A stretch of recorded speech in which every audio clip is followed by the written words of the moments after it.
Thank you. Thanks everybody. Birgit and I are going to do a joint presentation today, so you're not getting 2 sessions, you're getting 1, because we decided we could do better with 40 minutes than we could for 20 minutes each. So this is the first time we've worked together. We met yesterday for the first time, so bear with us, but we hope this is going to be a really interesting session. And today we're here really to talk about how we can build capacity within our own organisations and or a project. We don't have the answers to everything, and we were just saying before this session that we recognise that at this conference there are people who are just starting out on their engagement journey, and then there are people here who have been practising engagement for a long time. So we hope that we'll hit something for everybody during this presentation, but we're also going to welcome your feedback too. Okay. So, earlier on we just asked you to jump onto Slido, and I'll just jump onto that.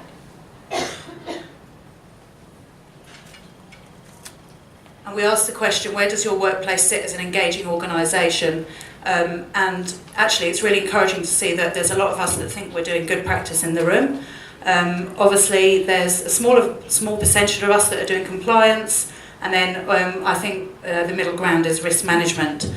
From my experience, when I joined LandCorp 3.5 years ago, we were doing engagement for compliance. I think everyone in the organisation thought we were doing good practice, but we were at the compliance stage. So I'll be talking today about really how we've taken the journey to get up to good practice, and I sometimes think we're doing some emerging practice as well. And Birgit will also be talking about her experience in this area too. So while we're talking, and something for you to consider, what is your organisation's greatest barrier in creating an engaging culture? So if you can just, that's on the Slido as well, and we'll touch on that in a little while soon. But while we're talking, have a think about that, and we'll go and reflect on that in a minute. Okay, so today the theme of the conference is People, Power and Practice, and I'm just going to talk to you a little bit about my experience about the area and the element of people within an organisation, and what we have done as a team at LandCorp, and just some of the experiences, the issues we had, and some of the opportunities and the lessons that I can reflect on, and that might be familiar to you, or you might think, oh, that's something we can do better.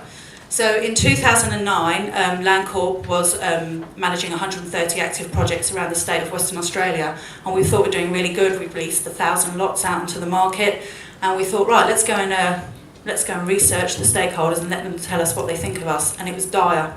It was really dire. They were telling us that we were bullying, we were arrogant, we couldn't even find people's offices, and we were supposed to be collaborating with people.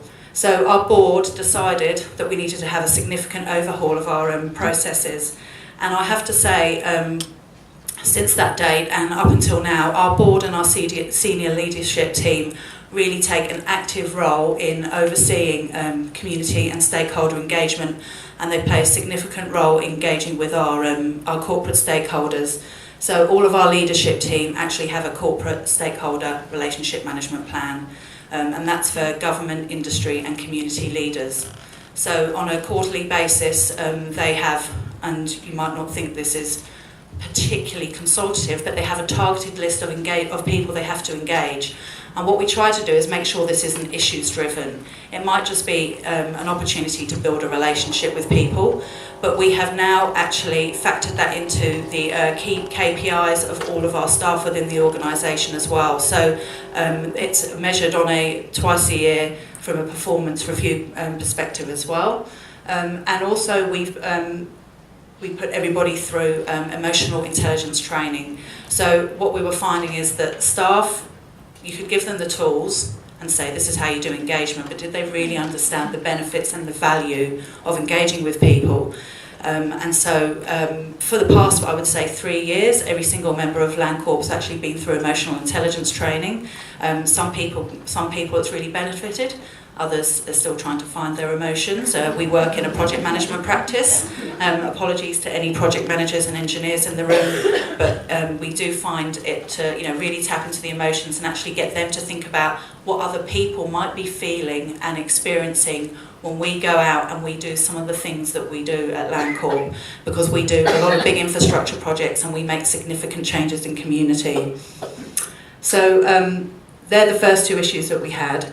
And now I've been there for 3.5 years and we're actually doing engagement quite well. I'm now finding that we're getting a bit of consultation fatigue within the organisation. People are wondering, oh, you know, do we have to keep doing this?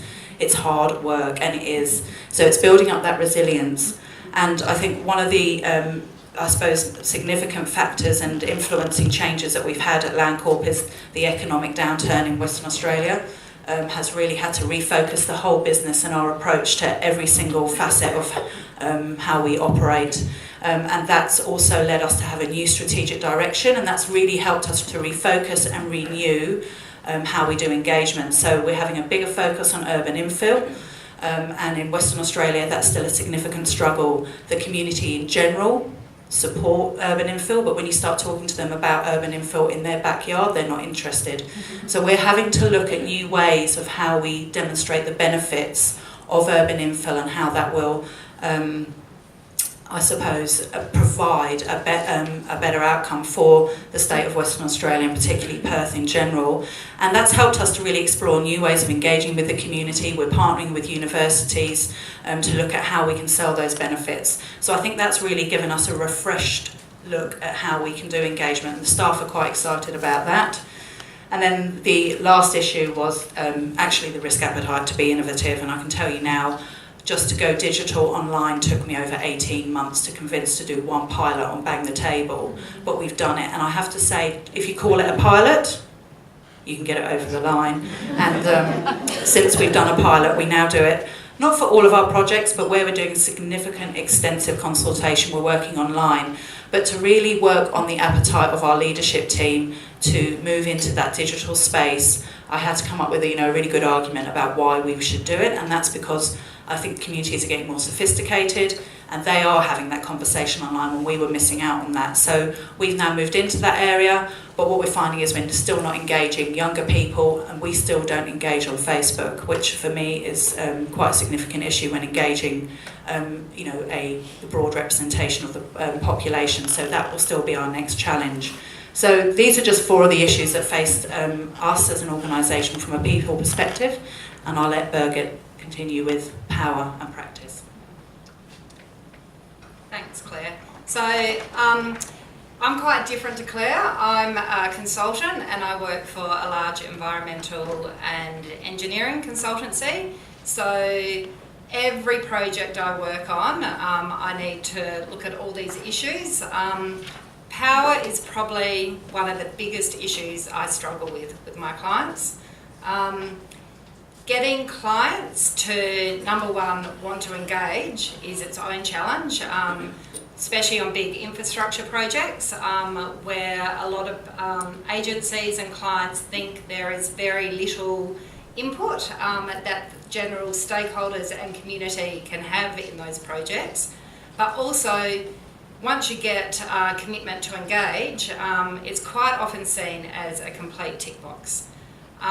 So trying to get clients to let go of that power to actually take that step to engage with the community is probably my number one issue that I struggle with every single day with internal and external clients. So I just want to give an example. I'm doing a lot of engagement on renewables in the renewable space at the moment, and wind farms. I think I'm on my 10th wind farm at the moment, all around Australia. That space, clients, my clients are faced with lobby groups and protesters at every information day we go to. So trying to get those clients to actually engage, to go further, to acknowledge the lobby groups, to work with them as much as you can, but also to acknowledge the other stakeholders out there that genuinely do want to have input into a process, and finding different ways to actually go out and work with those stakeholders is a huge challenge. One client I've been working with for the last 5 years, and I've done 4 projects and 4 wind farms on.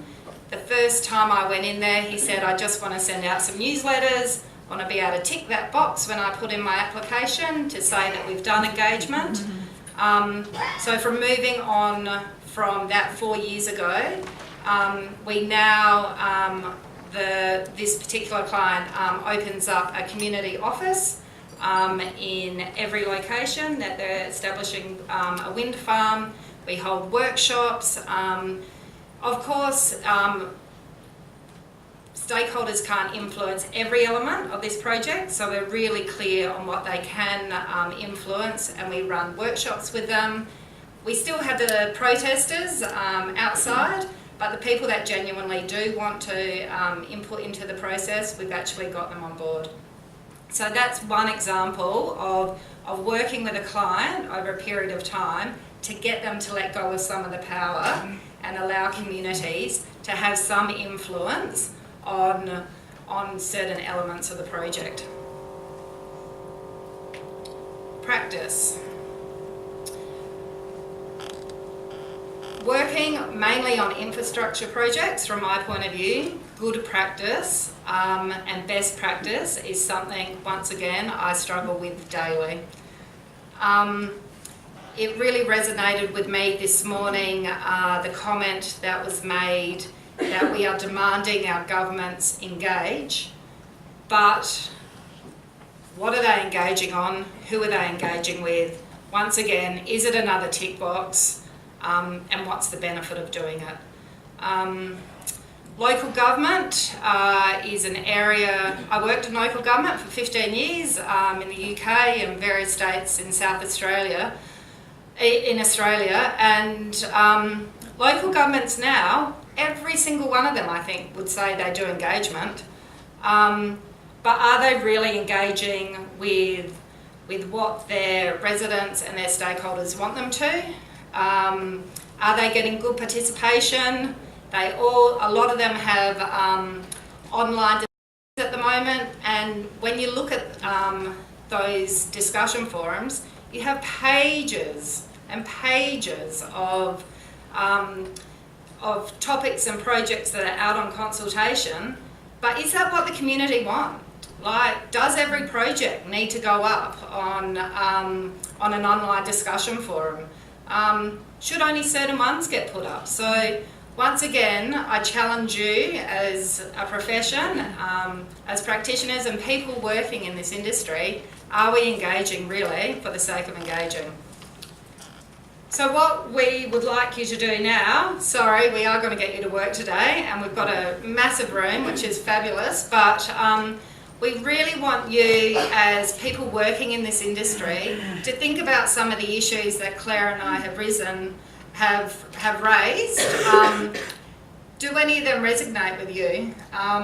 And what are the opportunities and the lessons we can learn moving forward? Because that question today about governments, demanding our governments engage, to me, that's a massive question. And yes, every government would say they engage, but are we doing it well? And what are some of the lessons we can learn in moving forward? So I'm just trying to think of the best way to do this. I think if you could join a table, and if we can just get people to note down under people, power and process, what are some of the issues you're facing, opportunities and lessons learned, and then we'll get some feedback from the individual groups. So I think about 10 minutes to do this, because I think the richness of this session will be in hearing the feedback and some of the lessons from other people in the room.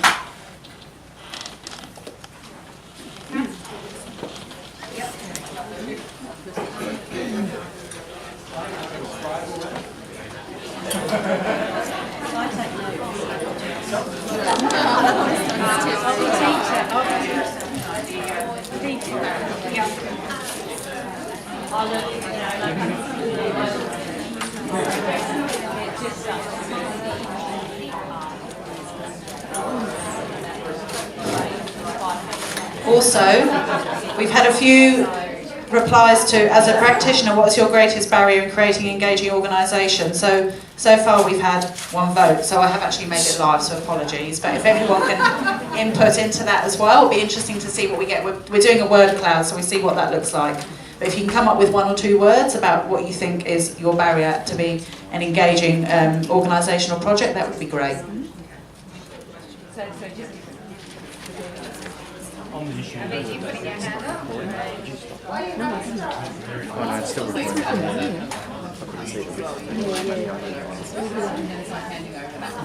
Initially,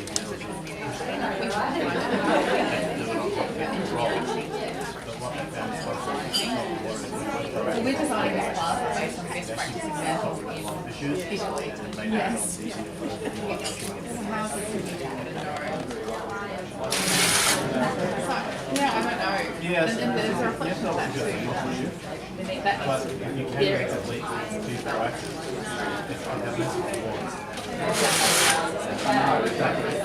Remember the same as we've done like government as well, and some of the stuff. So we've also tried to talk to different institutions, and now we're talking about different experts and aspirations to try and get them to understand the experts what we do, so that doesn't half the other half of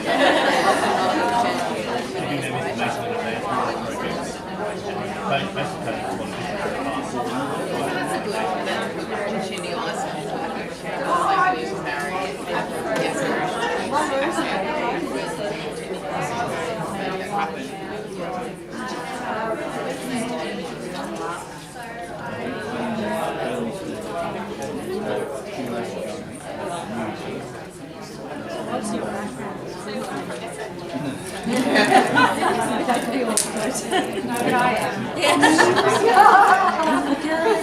exactly. Lots of assumptions there, didn't we?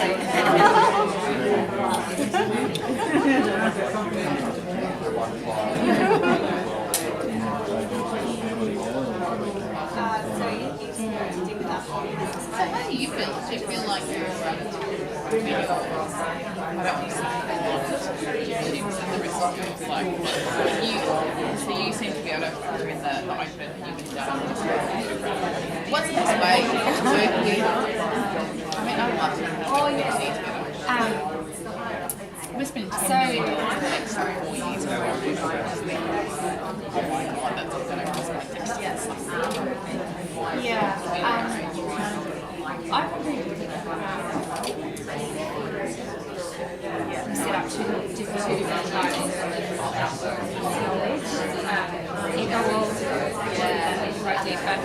saying you were technically the way, because knowledge and information and communication that become with a science or engineering depth. But most people understand a sense of values and beliefs that are non-residentiary, always critical.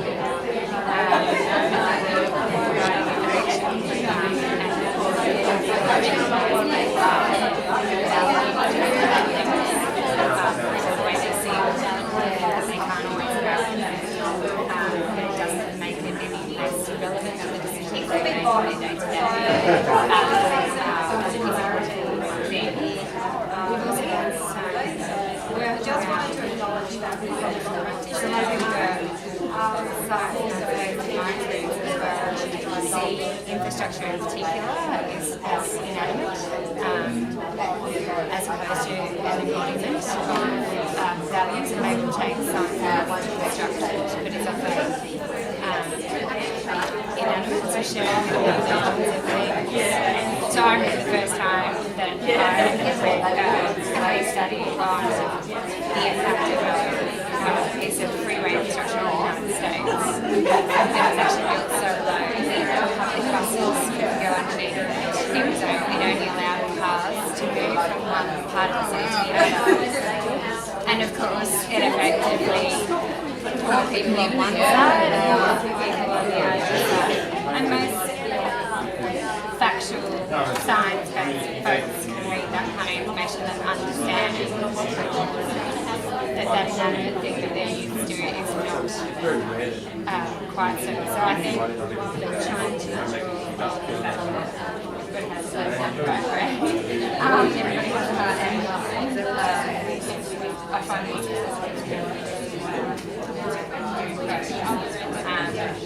make them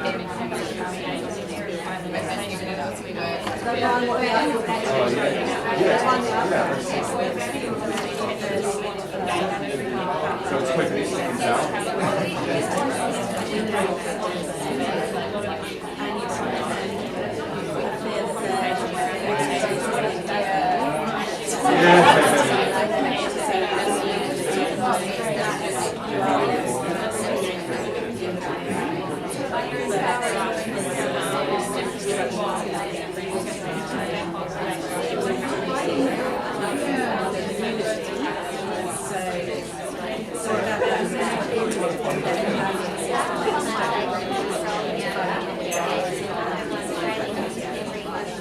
Our experts would say, and not just engineers, because it is all about experts, our partners, they would say, why do we need to go out with this essential project? It's like, yes, it is, and it may not change the big decision, but it may, how you actually implement that. So how you build the road, how you close the road, when you close the road. It all gets on the side.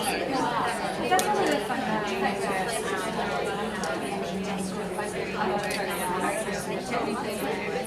Even though they're doing themselves as problem solvers and experts in narrow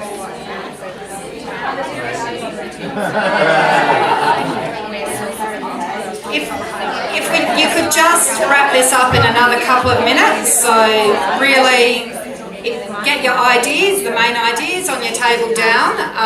Given the number of tables in the room, what I want you to do now is to, as a table, rank your top 3 issues, and then we'll quickly go around and give some feedback.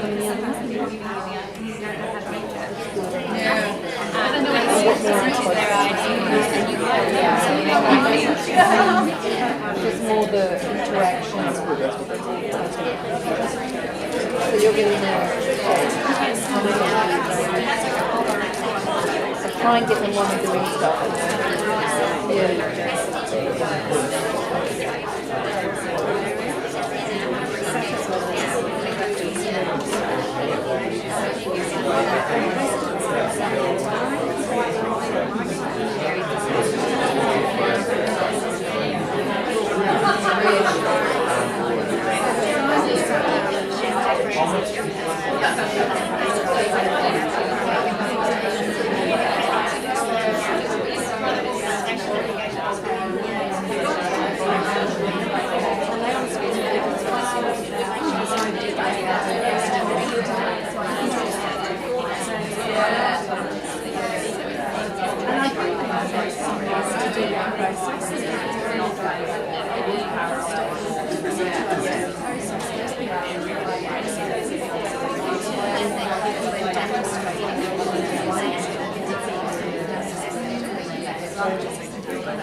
Okay, if you can just wrap up that conversation, top 3 issues, but before we go on to getting feedback from the individual tables, I'll just hand over to Claire and look at some of the feedback we got on the last question.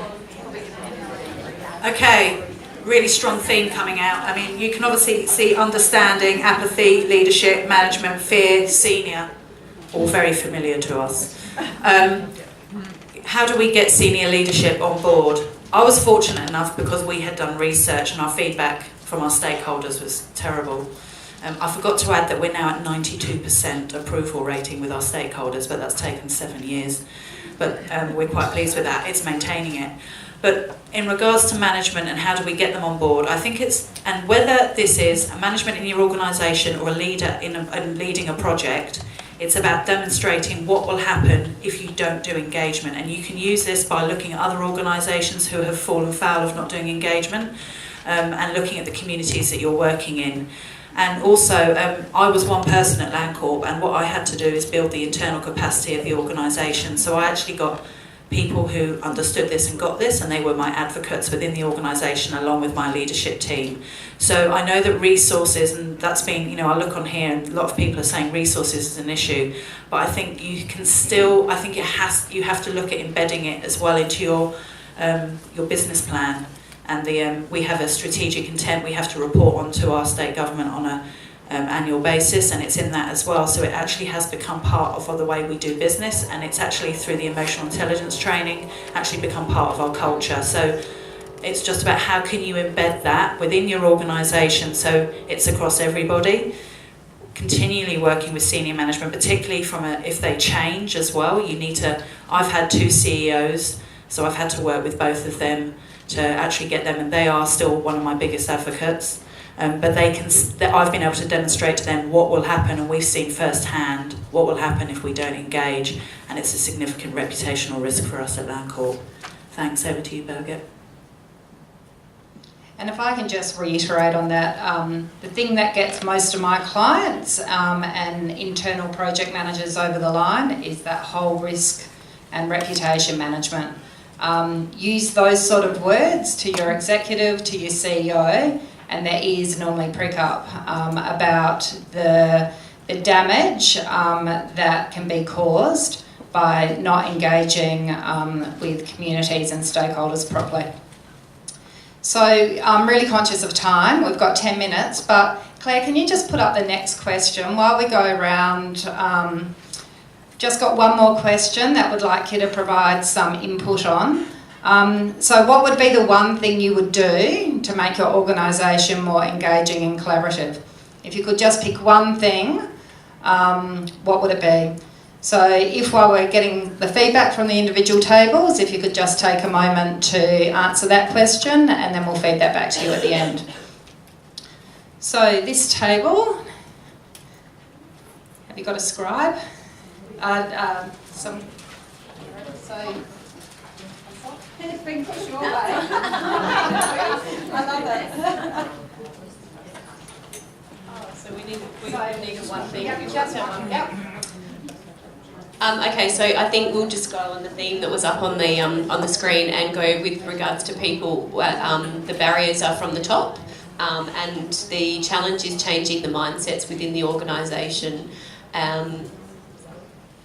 educating, and the lessons or the the lessons are educating staff and senior, and like was all just been discussed, pointing out the risks, potentially reputational risks, but also keeping an eye on other states or other organisations, and when it goes pear-shaped in their backyard, you can use that to your advantage, which we have done, come from the EPA, and we look at other EPAs across the country and point to them as going, we don't want to do that. So, yeah.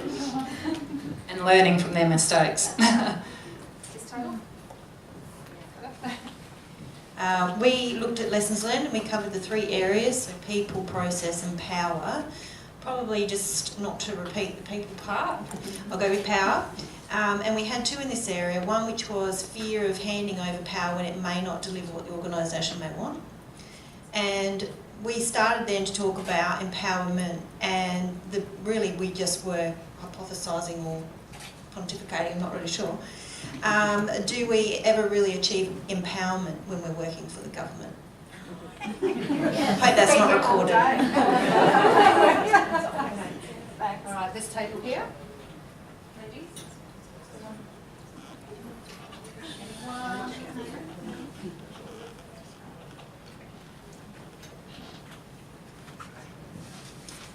So our top 3 were include engagement in the project planning and bring on the engagement team earlier than probably what's happening at the moment within our organisation anyway.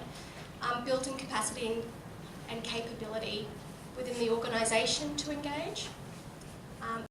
Realising you probably don't have to engage on everything. Yep. This table? Number one, just one thing. Just one thing. One thing. Good, because I think we've only got one thing. Ours is more like a therapy session. We all seem to work in the same environment on infrastructure projects with engineers, and whoops, we've got an engineer at our table. Yeah, but a very empathetic engineer. So I think the main thing that we talked about was people not feeling some sort of threat to their expertise by inviting the public in, and this challenge between, yes, you know how big to build it, how wide to build it, and what to build it out of, but the community knows how they're going to use it. that they're going to be looking at it every day and what the issues are, and the two things are equally valid, and getting an understanding around that so that you end up with a whole best of a project rather than just an engineering solution. Can I relate to that one? Right. I think a lot of great suggestions have come out that we just talked about at our table. One that maybe is possibly slightly different is the whole organisation providing a consistent engagement approach. So if one part of the organisation is doing an engagement activity, they may have a really great customer service aspect to their engagement approach, whereas another part of the business may be not providing the same sort of response to the participants or the community, or whatever term you would like to call them. So a consistent response. Right. Thanks. Sorry, you're right there. Yeah, it's me, unfortunately. Okay, so we had quite a good discussion, and the thing that we were talking about was around, I think, something that I found is we're quite good at jumping into doing things and tactical things and developing tools and looking at what we can do to engage with people without sometimes actually putting the background in behind that and think, okay, well, why are we engaging on, and what are the important things we actually need to be engaging on here, and actually understanding that before we kind of put those tools in place. And so I guess it's really about putting the strategy in behind those tactical decisions and those tools that we use. I suppose also understanding what people want to have input into as well, rather than presuming to know. Great, thanks. Can I just Thank you.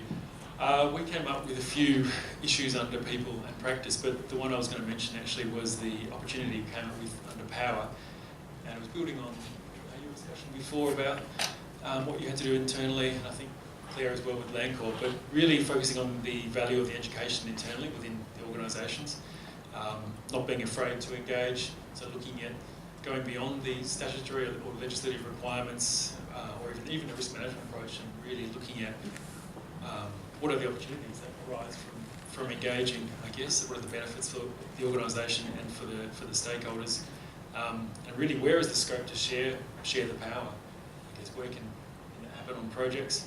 And then looking at skills to work with the community as well, looking at the value that can be gained from empowering community members and key stakeholders.